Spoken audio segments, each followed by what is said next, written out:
Greetings, citizens, and thanks for tuning in to, well, something different. About a week ago, I was in a random Twitter conversation with Ben from the Crossplayers and Adam from Switch Indie Fix. We were all just gushing over Hades and decided we'd get together and record a discussion of our thoughts after having the game on Switch for about 1 week. What follows is an unedited conversation where we walk through our past experience with the game, some of our favorite aspects of it, and a couple of tricks to help you battle your way out of the underworld. If you enjoy the conversation, go check out the Crossplayers and Switch Indie Fix and let them know Nindie Nation sent you. Now, on with the show.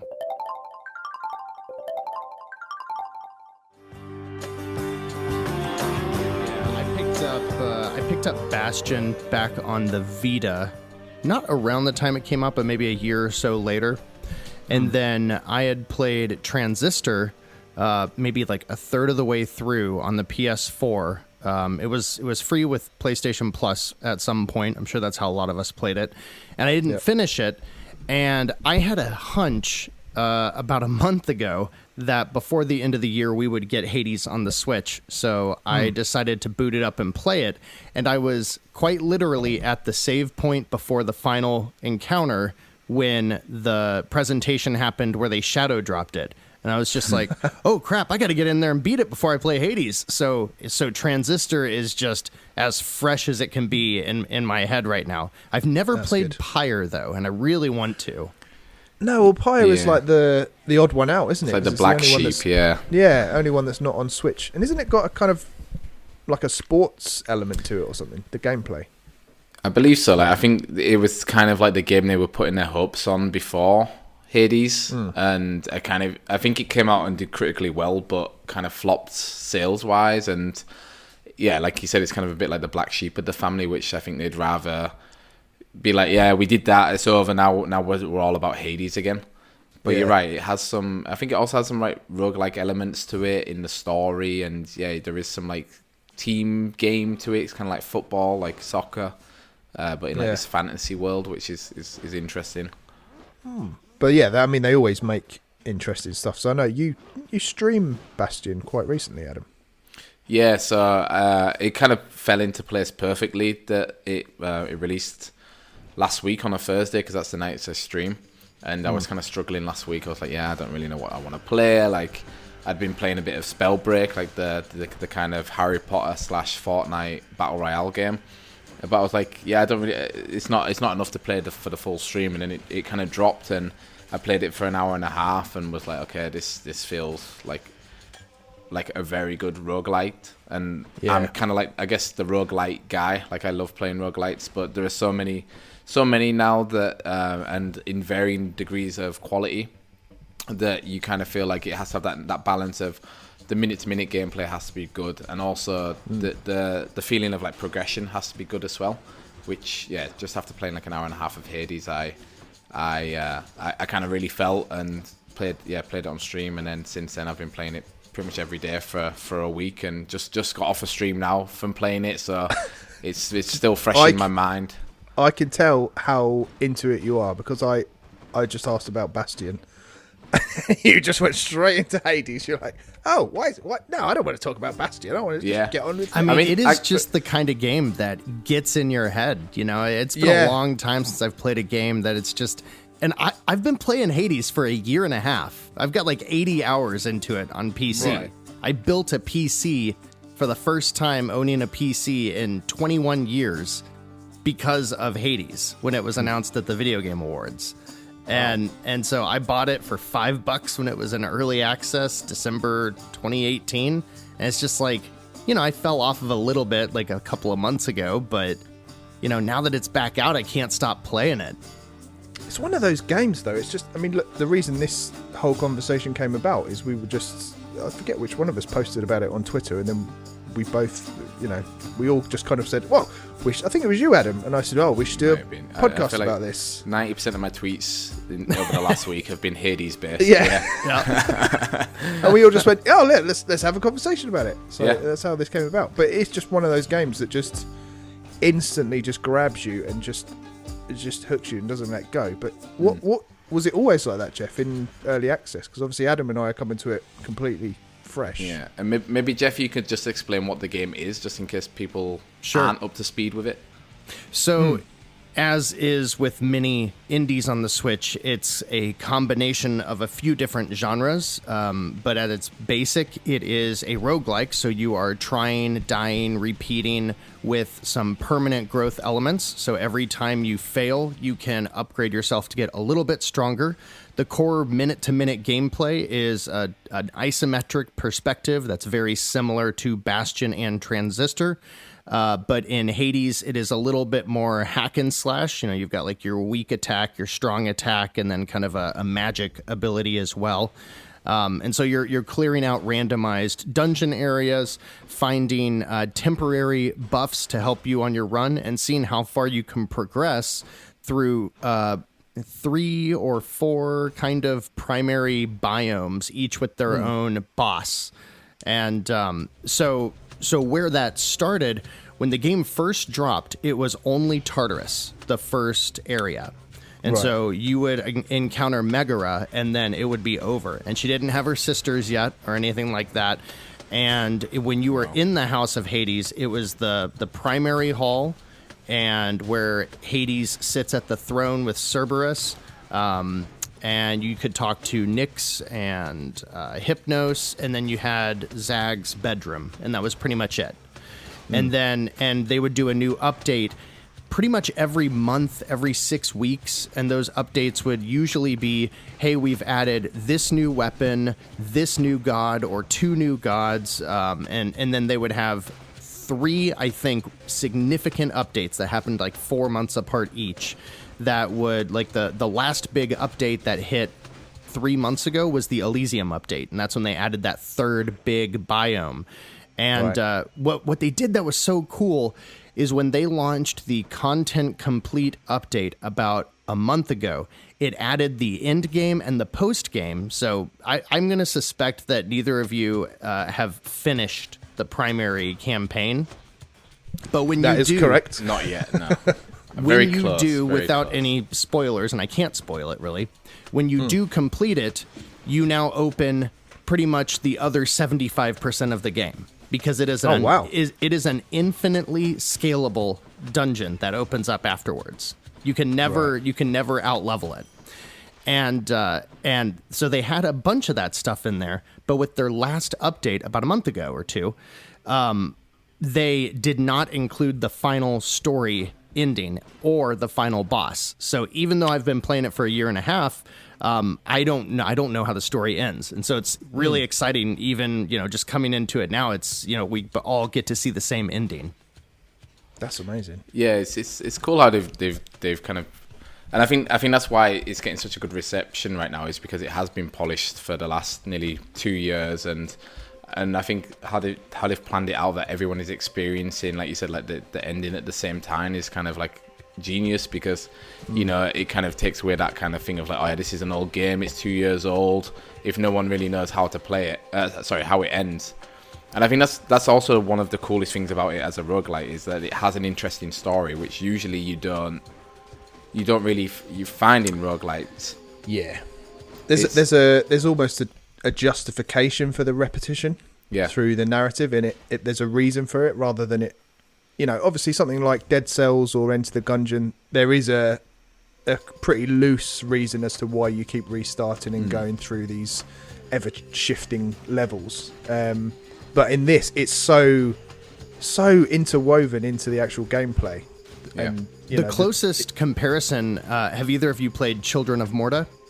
Yes. No, I've not played it. So Children of Morta is the only other game that I know that weaves that narrative into the story. Like the whole, it's not just a gimmick. There's an actual reason why you're trying to escape the underworld, and there's a reason why the worlds are dynamically changing, and there's a reason why there are so many people trying to stop you. And Children of Morta is a very similar premise, but it's more Diablo-like, where you're using different classes and stuff. There's a lot of similarities between the two games.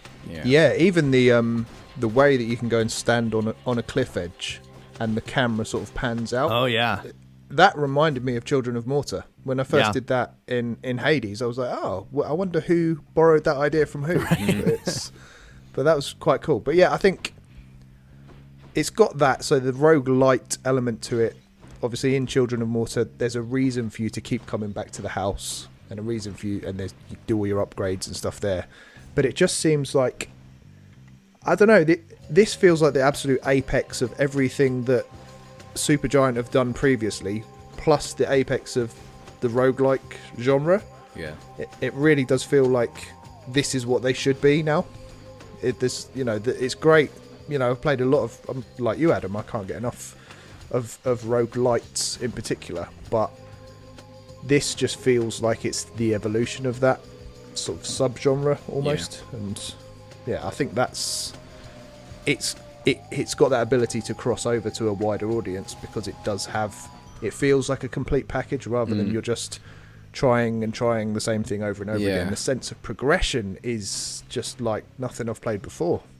No, me neither. Like, and it's like we were saying, it makes sense. Like, everything you're doing kind of makes sense within the story, and it even got me into like Wikipediaing Greek gods, and it's like Zagreus is actually the god of rebirth, so that even makes more sense that he can, that he never dies, that he's always reborn after he's beat, because in the Greek history and Greek mythology, how do you say his name? Zagreus. Zagreus, yeah. Yeah, is actually Zag to his Zag, mates. yeah. It's the god of rebirth, and it's just so cool how they've brought each of the gods into it. Like, I guess everyone knows Greek goddesses and gods. Either for me, it's from watching Hercules as a kid on the Disney Channel. Yeah. From other people, it'll be from the God of War games or from just general interest. And I think how they've portrayed these gods makes them also, the game seem much more like a soap opera than a kind of mythic, like nerdy video game. Like, because the idea that the story is just this big family all arguing with each other, and this guy who's on like kind of the outskirts of the family who wants to become part of it and trying to get there but can't quite break away from his father, and all of his aunts and uncles and cousins are trying to help him. I think it's also like very an interesting take on the kind of Greek mythology genre, and I think the way that the gods have all been portrayed, and like I read like a really interesting Kotaku article about it, and about how diverse the gods look. It just makes them stand out more, and along with like the voice acting, it just makes each one of them seems totally unique, but also fit into their boons and their buffs and everything that they kind of stand for, and everything that you know about Greek mythology. And I think it's just done really, really well. And they're weirdly, they've humanized them, haven't they, as well? They're not just these all powerful beings. They've clearly got personalities and cultures, like you said, Adam. That Kotaku article, that it was sort of I think the point that Supergiant were making is like, well, look, we don't need to be confined to creating, the Greek gods weren't necessarily Greek of origin. They were just gods that the Greeks happened to worship. So they could be from anywhere, and so that's why like some of them are clearly Asian. There's a couple of black gods in there as well. And it's good. I mean, that's the way things should be. Why not? You know? And the way they have you expand your relationships, like Adam was saying, it's not you talking to all of the gods, whether they're regardless of if it's Hades and his family or Zeus's family or whatever, because Hades and Zeus are brothers.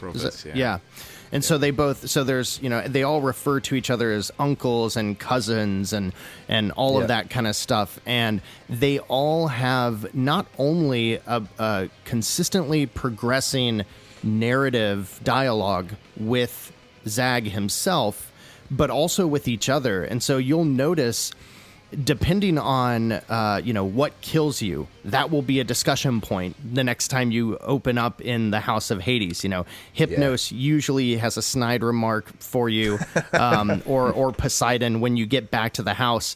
But then depending, like if you make it to the second biome, sometimes when you get back to the house, Cerberus, who is treated as like the family dog with his 3 heads, sometimes Cerberus will just be gone. And there'll be a reason, and the other characters will reference it. But while you're doing all of that, there's a progression for conversations. And so you'll see, like, as you talk to someone, the first time you talk to them, you can earn some kind of permanent buff. And then you can also give them gifts that you'll find during your runs.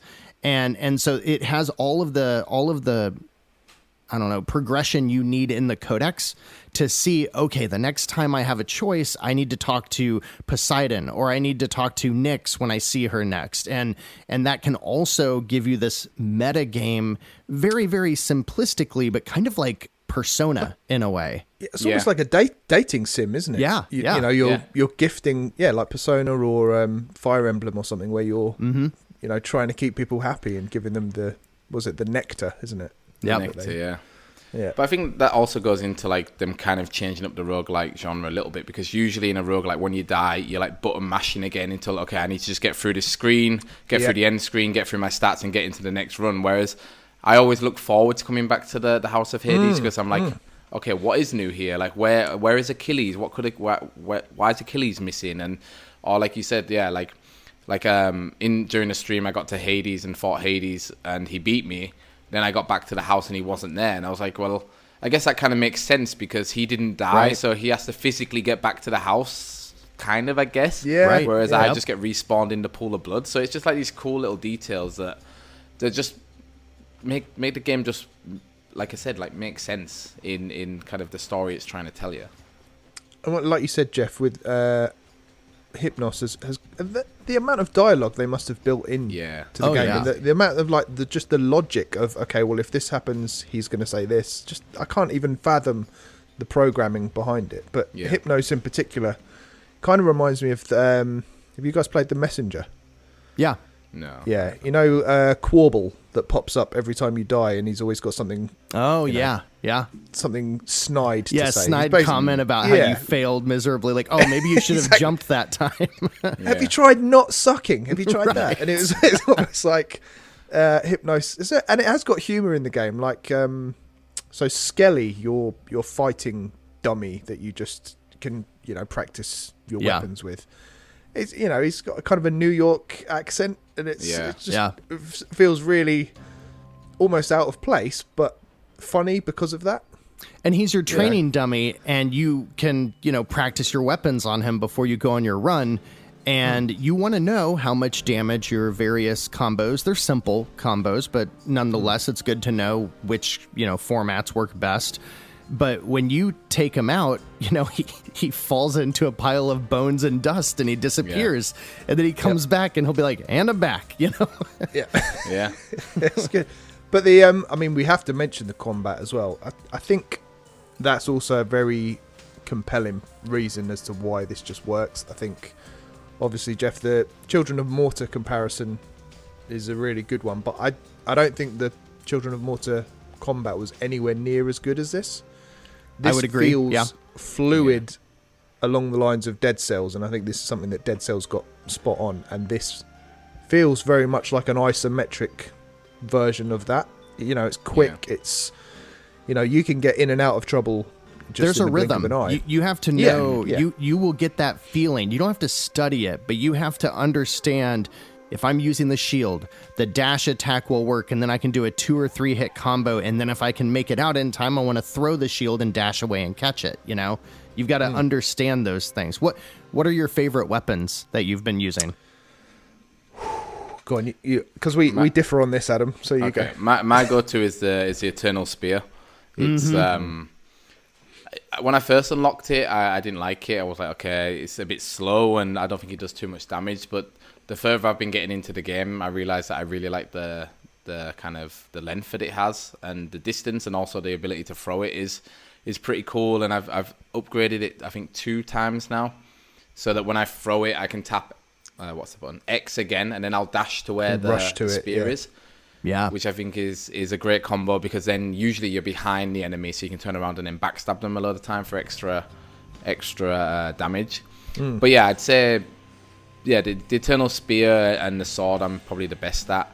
I just beat the Bone Hydra with the bow. The bow I kind of have been kind of leaving out because I don't like how long it is to draw, but I think that's your favourite, isn't it, Ben?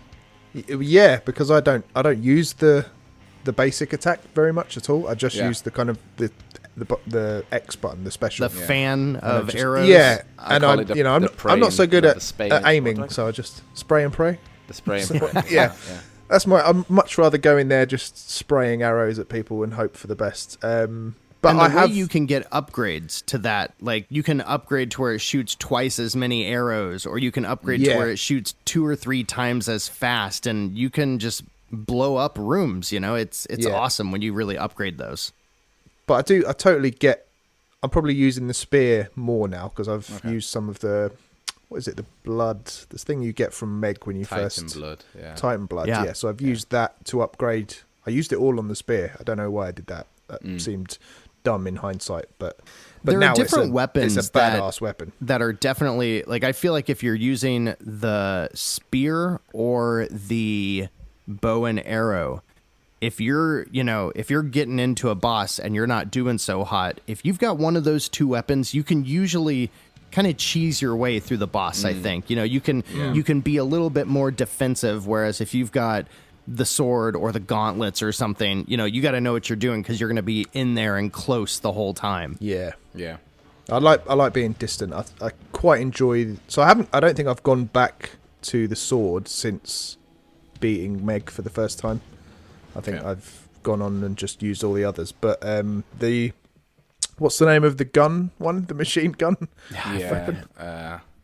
I can't remember the name of it. Yeah, I can't remember. I've only used it once, and I've heard that that's probably like the most overpowered weapon that you can use. Like people on what I've been seeing on Twitter, people are saying like, if you can kind of get it with the right boons from the gods, then you can kind of also get it to be quite overpowered. Yeah. And you just run and use the kind of the grenade launcher and just run away and just keep peppering people with that. Yeah, that I had a lot of fun with that. So I think that's probably Exegriff. Is that right? Exegriff, that's his the legendary weapon. Yeah, that was just I have not, same with you, Adam. I've used it like once or twice. I don't think I even unlocked it in the PC. It came really late. That was one of the very last weapons, and they have a Discord, Supergiant does, where everybody can chat about the early access and stuff, and there's like 18,000 people in it. And the day that the Exegriff showed up, everybody was like, "Oh, gee, there's a gun!" Like you just see like all the comments flying by. Yeah, I was watching. Have you guys watched the No Clip documentary about the making of this? Oh yeah, I didn't know there was one actually. Yeah, it's so really good. Ah, cool. It's really interesting. Definitely watch that. But the amount of planning that went into just releasing this Exegriff, and they were just about, okay, well, how are we going to animate it? How are you going to run and fire at the same time? It'll just look weird. Oh, maybe he should float. And I can't stress enough how unfathomable the planning that has gone into this game. I think I'm keen to understand, like, particularly like the early access, how kind of, because Jeff, you were kind of entrenched in it, how sort of forthcoming were they about taking feedback? Because it seems like that's all been part of the process. Yes. So I've been a part of a couple of early access or Kickstarter, and the way those things have worked is and I'm speaking generally, but it's, here's our demo, play it for a month, tell us what you like, we'll talk to you again in 6 months. And this is just a daily back and forth. They have a or had, I guess, they had a group of people that were, like mods, like fan admins or whatever in the Discord, whose job was to go through the thousands of messages that would come up every week, parse them all out, and then they would post, hey, here's the summary of everything you guys said over the last week. Here's what we saw as the main points. And then everybody would use the little emotes in Discord to vote it up or down and say, this is the feedback we want to provide back to Supergiant. And, their social media manager was in there all the time. She was always super active. She's one of the people that was most responsible for like all of the lore and figuring out how to depict a lot of the people inside of the game, a lot of the gods and such. But you would get bi-weekly like stability balance updates, but every time, it's funny, the first time I loaded up Hades on the Switch, you see the new game options and then the cross save that's blanked out. On the PC, it is way different. There's like 10 buttons on the screen because there's a description of, it probably doesn't look that way now, but there's a description of what's coming new. And then there was always a patch notes, but it was very well built that said, here's what's happened, here's what's coming up next, and, when I looked at it last a few weeks ago, they said, hey, we've just announced it coming to Switch so that you know. And I think they also said it in the No Clip documentary, like, they're not really planning on adding more. I would not be surprised if we see maybe 1 or 2 patches if that's necessary. Right. I've seen a couple of text areas where like the font just kind of falls off on the Switch, like for one word in a sentence. So maybe they fix a couple of those things. But like, I don't think we're going to get any more gods. I don't think we're going to get any more weapons. I think this is it. And that's fine with me. I mean, yeah, it's plenty of game, isn't it? It's plenty for bigger. sure. And it does feel like a finished game. It feels, like we all love indies. We wouldn't be sat here having this conversation, but if we didn't. But this feels like the amount of polish, the presentation is just completely flawless, and I think that's obviously a hallmark of Supergiant games anyway. But it just feels like the artwork, the voice acting, the music is just incredible. I've literally all day while I've been working, I've been listening to the soundtrack, just on repeat. And I just don't know how, because it's a relatively small team, and they all seem to get involved. Like the guy who does all of their music, Darren Korb. I think he does a lot of their voice acting as well. I think he's actually Zagreus and Skelly, the other characters. Skelly. You gotta listen.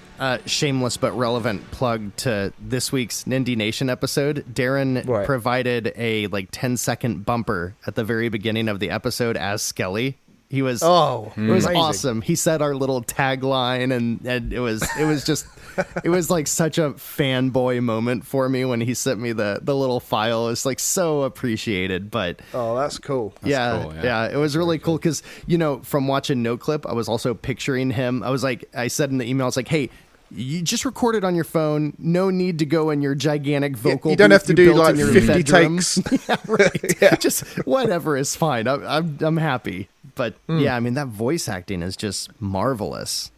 Yeah, everybody throughout. I mean, if you had to criticize one thing, they could have got a British guy to do a British accent. That would be my only thing. Because like the way sometimes when he says mate, and I'm like, yeah, clearly too try hardy. I think. Yeah, it's a bit.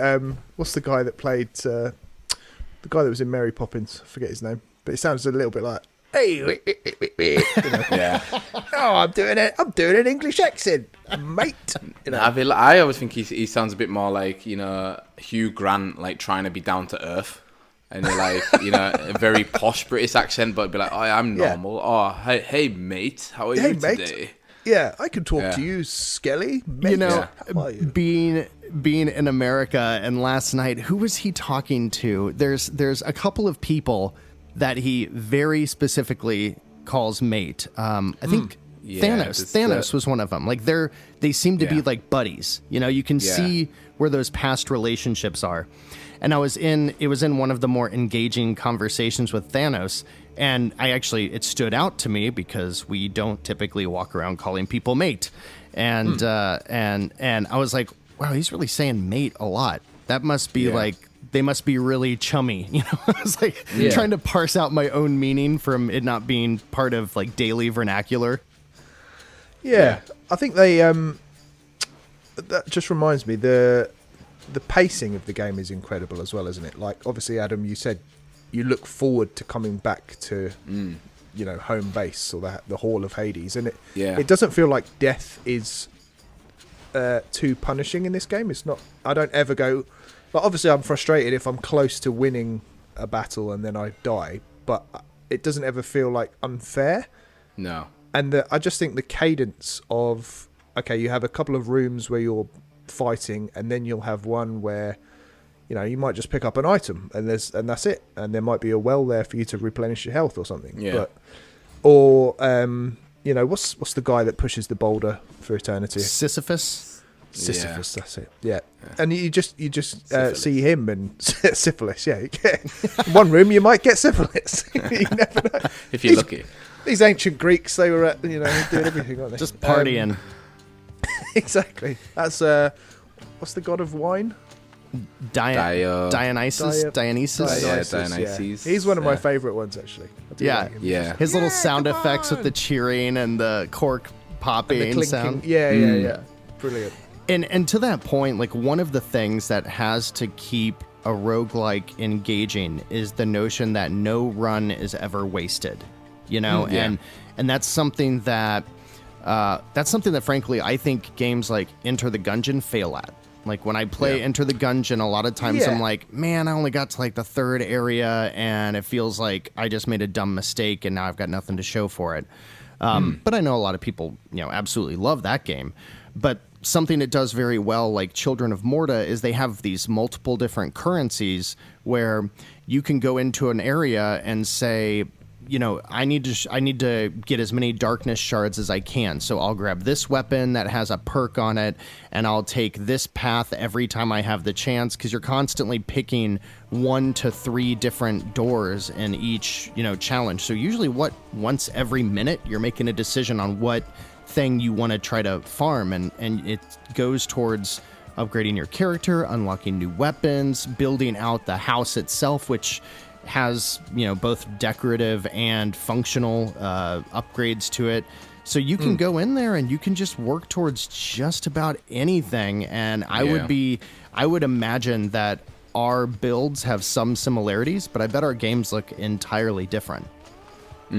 Yeah, that's a good point.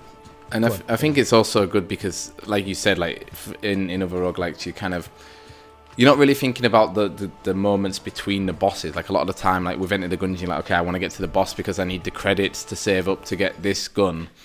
Whereas this, I like that every run feels very different because you are making these decisions, and it's like, oh, okay, this time I have, I don't know, Zeus and Athena, and it's like, well, who am I gonna kind of go for the most? Do I want to go with Zeus, and do I want to go with Athena? And they kind of have this rivalry between the gods as you go into the runs, and the further you get, then they might make you do like a trial of the gods where you have to choose between the two of them, and then one of them gets really annoyed and you have to fight all of their enemies. Off Aphrodite is always hilarious. And then they apologize and they're like, oh, let's be friends again, and then eventually down the line you might get like the duo kind of boon, which is like a really cool kind of mismatch of both of the gods. But it just goes that little bit extra, that step forward to be like, okay, this run feels totally different to the last run I did, because the last run I did, I had 2 different gods, or the last run I did, I was farming gems, or the last run I did, I was farming darkness. And it also, like you said, Jeff, it makes every run feel like you have a purpose. Like, this run is, my purpose is I want to get as far as I can and maybe try out new techniques or new boons. Or this run is I need to, like, I wanted to get to the 2nd Death Defiance perk. So I need to save up 500 darkness, which in the very early game is quite hard to do. So it's like, okay, now I'm just going to keep farming darkness. And right now I'm kind of like, I'm looking for more keys because I want to upgrade the mirror of what's the mirror called? Mirror of Night? Fate? Fate? Reflection? Reflection? Which sounds ridiculous. Like the mirror of reflection. But no, the table is the Fate, right? The one of Fate. Yeah. Where you have your kind of challenges to do, and I think the mirror is the mirror. I'm standing right in front of Zag's room right now. Reckoning? Is it Reckoning? I don't know. Something mythological. Yeah. The Mirror of Night. Mirror. There we go. Yeah. The mirror of reflection. What an Within idiot. the infinite dark, everything. Yeah, exactly, and I think that's really nice to do as a roguelike, because, like, my biggest comparison would be to Dead Cells, and Dead Cells was another game where I was like, oh yeah, this is like a really well-regarded game, and a game that I'm going to stream a lot because I want to finish it and I want to get into it. But with Dead Cells, it just became so repetitive so quickly because I felt like the progression wasn't there. Yeah, it's like the combat was great. The artwork was gorgeous, the sound design was gorgeous, but I felt like the progression was so slow and so like, okay, yeah, I don't know what I should do. I need to save up like 5,000 cells to have a better chance of getting like a better starting weapon. There was a point in Dead Cells that I despised, where it was like in the second or third biome, where it was the big area where you had to get the keys to open all the doors. Oh, yeah. And like that's a perfect example. Like every time I was like, ugh, it's this room. I hate doing this room, all the back and forth and opening doors and waiting to see if I'll get anything. No, I didn't. But Hades does a good job of avoiding that. Exactly. Yeah. Yeah, there's not one kind of area that I get to that I think, oh god, this bit again, and literally not at all. But I think my least favorite area is the starting area, because I'm so like relaxed. Where I'm like, these enemies are so easy that I'm just not paying attention. Then I get hit, and I'm like, you know. Yeah, you lose like a third of your hearts in like that first second chamber. You're just like, ugh. Where this is going to come back to bite me. But in those first rooms, I mean, you can blow through the whole first biome in 10 minutes, probably. And there are so many dice rolls that happen there that, like you were saying earlier, Adam, like regardless of what you're thinking this run is going to be about, there's a lot of random elements. So by the time you get to the first boss, you're kind of like, all right, in this run, I'm going to need to focus on my primary attack. You know, or maybe this is the run where I learn more about how the cast works and stuff like that. Yeah. Or I try and collect as much of a particular expendable item as, because like the run I'm on at the moment. Well, I started it yesterday and had to stop, but I haven't got a very good build, and it doesn't feel like I'm really going to make much progress. So now I'm just trying to collect as much as possible, and just so I've got something out of it. But yeah, like you said, like Dead Cells, I know I love that game too, but it doesn't have that progression. And even something like, again, something that I know you and I both like, Adam, Slay the Spire. It's great gameplay wise, but I don't feel like I end my run and then I've got a reason to jump back in again. Yeah, or a better chance of getting further on the next run. Exactly. And in fact, all you've really done is you've unlocked more stuff that you might stumble across in both Dead Cells and Slay the Spire. Whereas this, you've got these tangible things that you can now use in whichever way you choose, which I think, it kind of just empowers you as a player a bit more, doesn't it? Yeah, definitely. Definitely.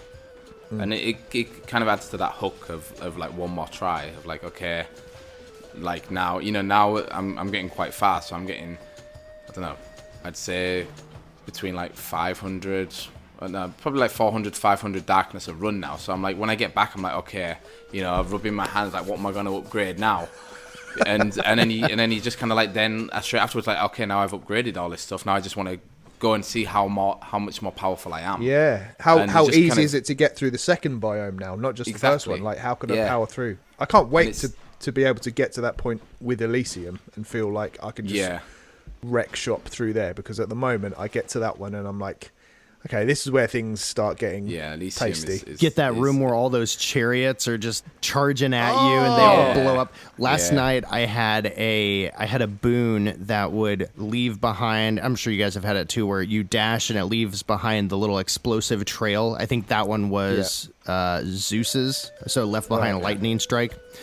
And I had that plus 4 dashes in my run. And so I got into those rooms and I just like ran out into the middle of the room and was like, all right, guys, bring it on. And they would chase me and just dash away and blow them all up. And it's like, those are the kind of moments where it's like, that's not what I was planning on when I booted up this run. But sure enough, this run, I'm all about moving fast and getting, and taunting the enemies. It is working out those different synergies as well, isn't it, between all the boons that you get. I think my up until my last couple of runs, I hadn't really used what is the god power, when you can unlock the call. The call, that's it. And I've never used much of that. Me neither. I hadn't until a couple of runs ago, where I got it was from Aphrodite, and it basically makes someone fight for you. So you hit them with that, and they fight on your behalf. So when I got to the boss, where it's the bull and the Theseus. Theseus. Theseus. Yeah. And I got to him, and I was just hitting them both with that, and they were just Would fighting they against fight each other? Really? Yeah, they were Cool. literally That fighting kind of against each stuff other. never works against bosses in video I know. games. Yeah. And I was just like, oh, amazing. So I was just getting a few hits in, and then just that's when awesome. I built that meter up, I was hitting them both with that. And whether they were doing too much damage to each other, I don't know. But at least one of them wasn't attacking me at the time. So Yeah. that Right. was very And cool. it's cool that it works because, like you said, Jeff, usually like stuff like that, it's like for bosses or Right. elites or whatever, it doesn't work. So it's kind of cool to see like actually, yeah, it does work. But yeah, I'm also the same. Like I never use the core because I'm kind of a bit like I don't know why I just kind of would You've got rather to dedicate a couple of upgrades to it to make it worthwhile. exactly. And Yeah. it's always randomized on if you're going to get those capabilities, you know? Yeah, that's it. Yeah.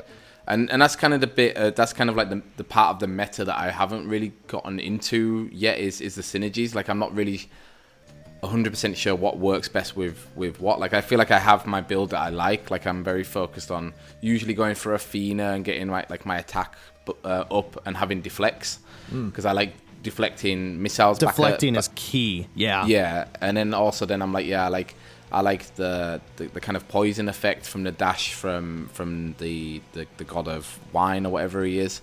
Oh yeah, is it Hangover? Is that what it's called? Yeah, hangover. Yeah, Yeah, exactly. Like I like just dashing Brilliant. around and letting enemies walk through that. So that's kind of what I want to kind of read into a bit more and practice a bit more with is getting good synergies together and learning more about what boons do what instead of just being like, oh, this one sounds cool, I'll try it and see how I get on. So yeah. That level of depth though, you don't Yeah. you barely get it in any game, let alone a roguelite. You know, it's just it's amazing. Honestly, it's just one of those games that you could just evangelize. And I think we've all been doing that. I've been annoying people all week, just saying you have to play this game. Look, it's on sale. You have to get it now while it's 20% off. It's amazing. And in the world of indies, you know, I know you guys are both the same. I've consumed plenty of both the content that you guys make, and I know I do it as well. With indies, a lot of times you have to find yourself comparing, hey, you take this and you mix it with this, or if you like that, you'll like this, because a lot of times we don't get to say something like, hey, this is a super giant game. That means it's A tier quality, you know? But with Hades, similar again to Children of Morta, you know, I was telling people last year, this is the game that can change your mind about roguelikes. Same with Dead Cells. Yeah. You know, these three games, like if you have tried a roguelike before and it's just not for you, try this one, because this is good enough to transcend that. And I think the key, a big key, is that story that's woven throughout that isn't in your face, that you're, you know, a part of it and you grow through that story. And you know, so same thing. I've just been telling everybody, hey, it's $20 right now. Buy it before it's 25. Yeah, exactly. I think the only thing that I think would put people off is if they haven't played a roguelike or a roguelite previously. All of the different currencies, the dying, you know, your first run you'll die pretty quickly. Yeah. I would imagine, and just having my pessimistic hat on, I would imagine that would be off-putting to people who haven't played the genre before or who don't push through it.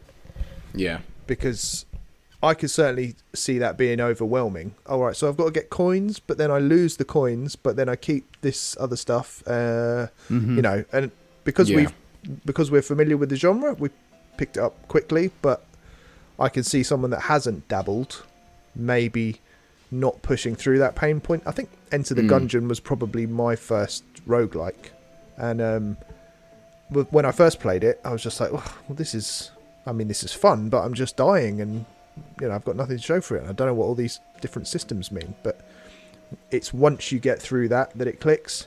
Yeah. So I hope people pick it up based on all the 10 out of 10 reviews. And a couple of days ago, they were saying Supergiant, I think it was Darren that was posting on Twitter that they were so thrilled to be at the top of the download only list. And I was looking last night, and they are second in the all games list. They are second only to Mario, which include, you know, the collection, which includes two of the greatest 3D platformers of all time, and, you know, Sunshine. 64. Yeah. Yeah. Yeah, it's I kind of feel bad this week because there's the new game. There's another new roguelike that comes out today, I think. Going Under. Is it Going Under? Yeah, which is also like a really cool, like, you know, it has like a cool idea to it that you're in an internship and you're kind of like progressing deeper into the bowels of the company. But I'm just like, for them, like, God, what a bad time to launch, like a week after Hades, when everyone is on like the Hades train right now. Like, I bought it about an hour ago. I'm gonna play it on stream tonight. I'm just gonna make myself do it. I'm like, I feel bad. You even look at it and it's got a totally different art style, but the core gameplay looks very similar to Hades, so I gotta at least try it. That game didn't deserve Hades at the same time. Yeah, but you know what? I've heard it's good. Like, I've heard it's a good roguelike. But I'm just a bit like, I only have time for one right now, and the only game I want to play right now is Hades. Yeah, I mean, I've played a couple of levels of Mario 64, and that's enough for me. I just want to get back to this. But the other game I feel sorry for, unbelievably, is Ori and the Will of the Wisps that dropped on the same day as this, and nobody is talking about it. Yeah, like any other day of the week, that would have been the talk of the town for weeks on end. But this has just overshadowed it. It's amazing. Ori's proven, the first one has proven that it can climb the sales charts and get in the top couple of spots, even when it gets like a 20% discount on the Switch. So I think they'll be fine. You know, I think that one's going to have, that's a game that's got some longevity, and, you know, I think Hades will too, but I definitely think, I'm kind of worried about Going Under because that game looked really good, but Team 17 supports games well. They'll do good sales and such, and yeah, I think I saw like IGN gave it a 9 out of 10. It's like, oh, that's a really good game to get overshadowed. Yeah. But I mean, I think the fact, you know, that this is overshadowing something as massive as Ori and the Will of the Wisps, which was arguably the bigger of the shadow drops. I mean, certainly in terms of backing and the amount of reach that it has, we knew that Hades was coming, whereas Ori and the Will of the Wisps was a total shadow drop. I mean, obviously there was rumours about it, but I don't think it was ever... Yeah. In fact, they came out and denied that it was ever coming to the Switch. For this to then create more of a buzz, it's just like, it's... Yeah, I mean, is it Game of the Year? I think it's mine. Me, I think... Go on, Jeff. I think it's mine so far. I think so too. Like... before this, I would have said my game of the year was Underhero, which was like a very different game. But yeah, I think so too. I think it ticks all the boxes for me because I think it is a game that is very much like directed at me. But it's like you were saying, Ben. It's like it's like it's a game that I think maybe it was Jeff that was saying that is going to get people into. Me. If it's a good point, let's say that is going to get people into the roguelike genre. And I think going back to that point, I think you're right. Like, people might not want to push through the first few deaths, but I think the difference between this game and other roguelikes is that the progression is there, and there are like a lot of mechanics that when I first saw those gems, I was like, oof, this looks like a mobile game kind of storefront where it's like, spend your gems here and wait 24 hours and wait for this thing to be built. And I was like, oh god, here we go. But it didn't turn out to be like that. But I feel like they also have maybe some mechanics in the game that people that might not be into roguelikes might understand and be like, I have all this stuff, I'm going to spend it. And then maybe they see the upgrades that they get and that helps them continue to play. But yeah, I mean, for me, I'd say it's going to be my game of the year. And it's just cool that I've spent so many hours with it this week and like haven't beaten Hades yet, and I'm just like, so like, okay, all I want to do now is just keep playing the game. It's just one of those games. Amazing. You'll roll credits.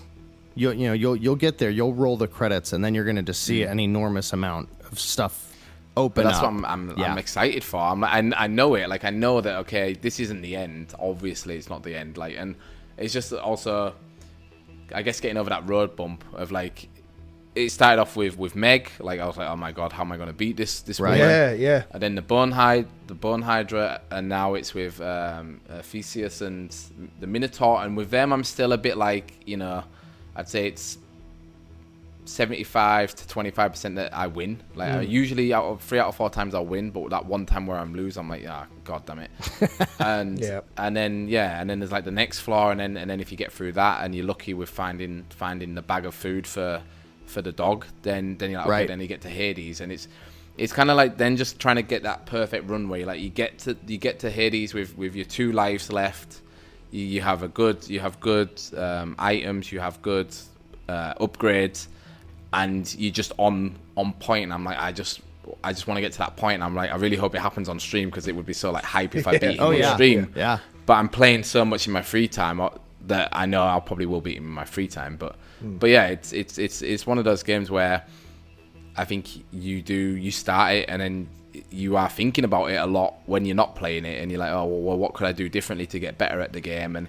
And what usually when you do play it like that, or when you think about it, you do get further, and that kind of progression and joy of overcoming something just keeps like the kind of the carrot in front of you to keep playing. Absolutely. I mean, look, it's definitely a game of the year for me. Not even just indie game of the year. I think just game of the year, full stop. And look, if anyone's listening to this, I think we can all categorically recommend it. Even if you don't think you'll like it, I think you will. Yeah. Yep. Yeah. Like, try it, because it's a remarkable game. It is. Agreed.